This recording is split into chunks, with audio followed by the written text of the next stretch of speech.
أعوذ بالله من الشيطان الرجيم. بسم الله الرحمن الرحيم. الحمد لله رب العالمين، والصلاة والسلام على أشرف الأنبياء والمرسلين وعلى آله وأصحابه الكرام أجمعين. اللهم صل على سيدنا محمد وعلى آل سيدنا محمد. جماعة مجلس تعليم بيت القرآن الهاشمي رحمكم الله. الحمد لله والصلاة والسلام على رسول الله. Atas segala macam bentuk nikmatnya dan selalu selawat serta salam terlalu tercurahkan kepada baginda Nabi besar Muhammad sallallahu alaihi wasallam. Hadirin yang dimuliakan Allah, pada pertemuan kali ini kita masih membahas tentang teori ilmu tajwid, yaitu yang membahas tentang ikhfa syafawi. Seperti yang kita maklumi bersama dan untuk mengingat kembali, ikhfa syafawi ini adalah salah satu dari bagian pembahasan yang pertama dari hukum bacaan yang kita kenal dengan mim sukun. Bab pertama dari mim sukun adalah ikhfa syafawi. Baik, ikhfa syafawi ini nanti akan kita bahas pada pertemuan kali ini.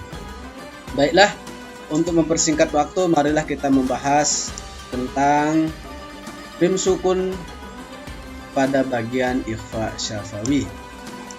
Hadirin dirahmati Allah, yang pertama kita akan bahas yaitu pengertian ikhfa syafawi itu sendiri. Mempermudah pemahaman kita, mari kita bagi menjadi dua. Yang pertama yaitu kita kenal ikhfa syafawi secara bahasa. Yang pertama, ikhfa. Apa arti ikhfa? Yaitu artinya menyamarkan. Ikhfa di sini artinya menyamarkan. Oke. Terus yang kedua yaitu adalah syafawi. Apa arti syafawi? Yaitu bibir. Syafawi bibir, syafatain, kedua bibir. Oke, syafawi bibir. Jadi ikhfa ini nanti menyamarkan bacaan yang terproses di bibir kita itu. Baik, ini secara bahasa. Yang kedua, mari kita lihat secara istilah. Apa itu ikhfa syafawi secara istilah? Yaitu apabila kita menemukan mim sukun ini bertemu dengan huruf ba. Maka kita sudah terbayang siapa huruf ba ini. Apabila ada mim sukun bertemu dengan huruf ba, maka nanti akan ditemukan persahabatan mereka ini diberikan nama yaitu ikhfa syafawi. Baik, ini secara istilah menurut ilmu tajwid, ikhfa syafawi adalah bertemunya mim sukun dengan huruf ba. Bagaimana kalau yang bertemu adalah mim yang berharokat fathah? Maka bukan. Bagaimana kalau mim yang berharokat dhammah? Juga bukan. Ataupun yang kasrah atau dhammatain atau fathah atau yang lainnya. Maka di sini khusus mim atau ma yang sukun berjumpa dengan ba saja. Tidak ada yang lain. Oke? Dan ma-nya itu dalam kondisi sukun atau berbaris ma. Baik, ini pengertian ikhfa syafawi secara ringkas. Mari kita berangkat ke yang kedua dari pembahasan ikhfa syafawi adalah huruf ikhfa syafawi. Mari kita mengenal bersama huruf ikhfa syafawi, yaitu ada satu, yaitu hanya huruf ba saja. Baik, hanya satu, just only one, hanya satu saja, yaitu huruf ba. Diingat, jangan dilupakan. Berikutnya, bagaimana bentuk terjadinya hukum bacaan pertemuan antara mim sukun dengan ba sehingga terjadilah pertemuan mereka ini diberikan nama yaitu dengan istilah ikhfa syafawi.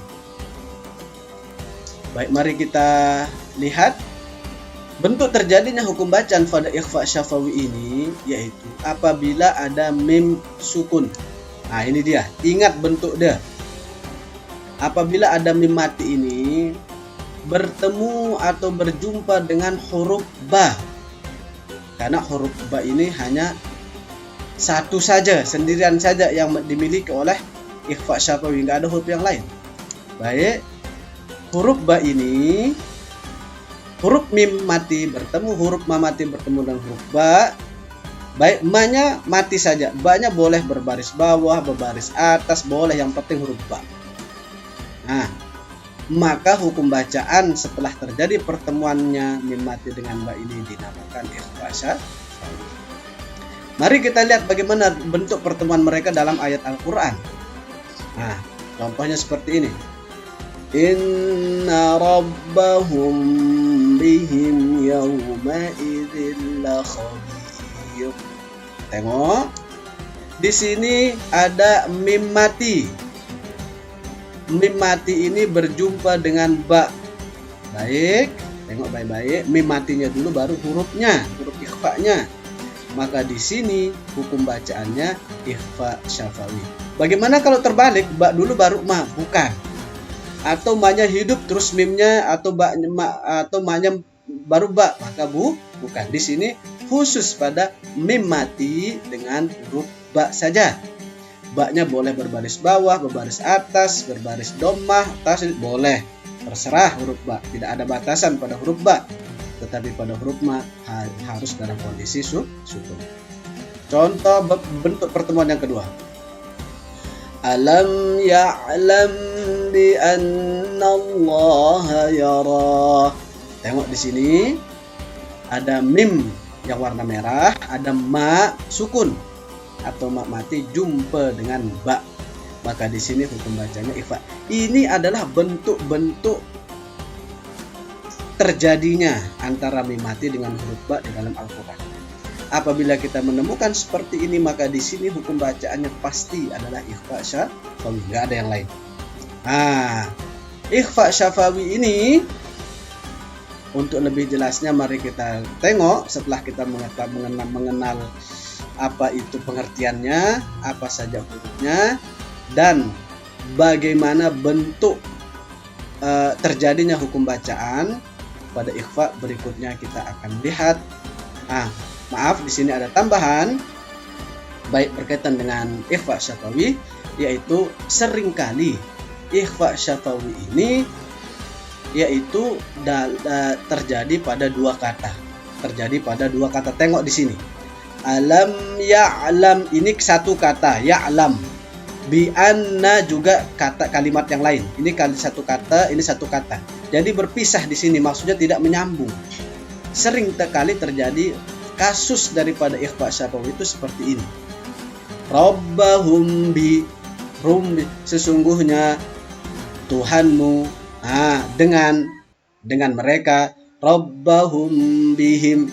Di sini terpisah, karena terpisah tulisan maka maknanya pun juga berpisah. Baik, tetapi untuk lebih mengenalnya supaya tidak bingung, yaitu seringkali ikhfa syafawi ini dalam kondisi terpisah antara ma sama ba, tidak menyambung. Berikutnya, hadirin yang dimuliakan Allah, di sini kita lihat atau kita akan membahas cara membaca hukum bacaan ikhfa syafawi. Berikutnya, yang pertama cara membaca ikhfa syafawi yaitu, jadi kita itu cara membacanya ada beberapa tahapan supaya sempurna. Tahapan yang pertama dengan membaca terlebih dahulu huruf ba-nya sebelum membaca huruf mim sukunnya. Kan mim dulu baru ba. Kok bagaimana ceritanya kok ini huruf ba? Seolah-olah ba itu dulu yang mau kita lapaskan. Ba, coba lapas. Ba itu tertutup kedua bibir kita kan? Ba, oke? Ma, mirip sama-sama. Ma, ba, ma, oke? Nah, setelah kita mau melapaskan huruf yang pertama yaitu ba itu sebelum huruf mim sukun, langkah yang kedua yang akan kita lakukan adalah memasukkan huruf mim sukun itu. Kita masuk ke huruf mim sukun. Kenapa dengan tahapan ini yang kedua ini? Karena nanti ini yang akan menjadikan suara mim itu akan terdengar iramanya itu, dengungannya itu samar-samar. Nah, disinilah dia sehingga dengan cara menahan huruf mim yang mau dilapaskan tadi itu, oke, sehingga terbaca dengan samar-samar. Di mana samar-samarnya syafawi? Di bibir kita itu. Di bibir. Oke. Nah, ini samar-samarnya tuh di sini. Ini kalau garis bawah. Sebelum mak matinya tuh ada baris bawah, atau sebelum mak matinya tuh ada domah. Oke, akhirnya samar-samarnya itu sangat terasa di bibir, bukan di hidung. Oke, di bibir. Di sini nanti beda antara izhar sama idgham. Sinilah beda dia. Baik.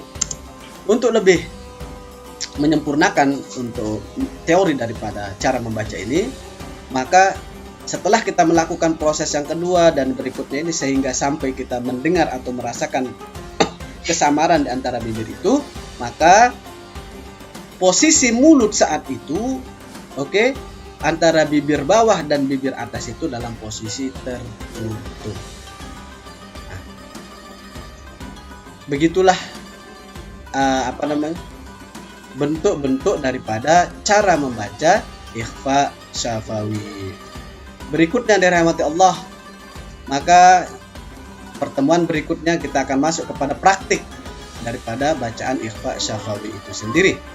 Baiklah, mari kita melihat beberapa redaksi ayat Al-Quran, atau kita ambil aja satu surat. Di sini sudah saya siapkan satu surat, yaitu surat Al-Fil, yang dimana di surat Al-Fil ini banyak sekali mim matinya.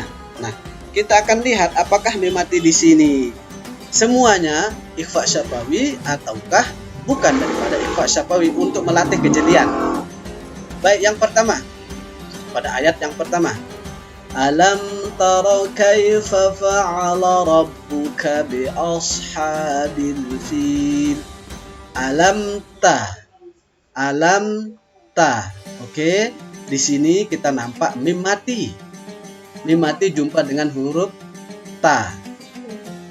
Ta ini apakah bagian dari huruf ikhfa? Bukan, karena huruf ikhfa ingat cuman satu, yaitu huruf ba. Maka di sini bukanlah hukum bacaannya ikhfa syafawi. Berikutnya pada ayat kedua kita lihat alam, udah kita nampak di sini mim mati. Alam yaj'al kaidahum fi tadlil. Oke, mim mati jumpa dengan huruf ya. Di sini juga mim mati jumpa dengan huruf fa. Maka di sini bukan bacaan ikhfa. Kenapa? Alam ya jumpa dengan ya, bukan ba, bukan. Hum fi di sini fa, bukan ba. Maka di sini tidak ada hukum bacaan ikhfa. Berikutnya pada ayat ketiga, yaitu wa arsala alaihim tayran ababil.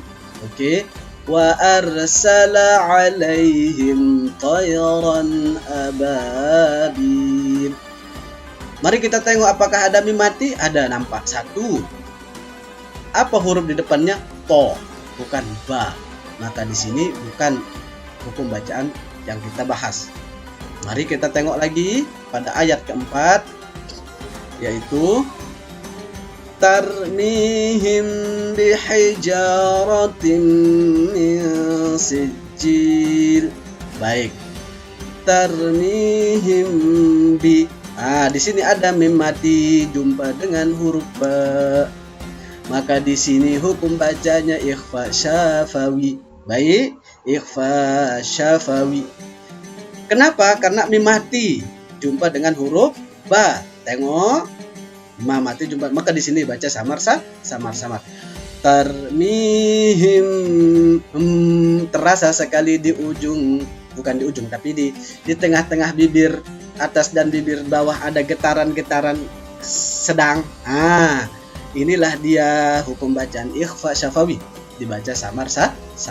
Baik, kita sudah jumpa satu hukum bacaan yang kita cari, yaitu adalah ikhfa syafawi. Mari kita lihat pada redaksi ayat terakhir, yaitu faja'alahum ka'asfim ma'kul. Di sini ada mim mati juga jumpa dengan huruf ka. Maka di sini bukan ikhfa syafawi, tetapi nanti hukum bacaan yang lain yang terdapat pada mim mati ini. Hadirin yang dirahmati Allah, Ini adalah penjelasan sederhana mengenai ikhfa syafawi, baik tentang pengertiannya, hurufnya, dan juga praktik dan juga cara bacanya. Alhamdulillah wa syukurillah, kita sudah sampai pada ujung pertemuan video kali ini. Pada pertemuan berikutnya kita akan sambung pembahasan kita pada masih dengan mim mati, yaitu pada bagian yang kedua dari mim mati yang kita sebut istilahnya dengan idgham mimi. Hadirin jamaah majelis ta'lim rahimakumullah, kita cukupkan sampai sini. Wallahul muwaffiq wal hadi ila sabilir rasyad. Assalamualaikum warahmatullahi wabarakatuh.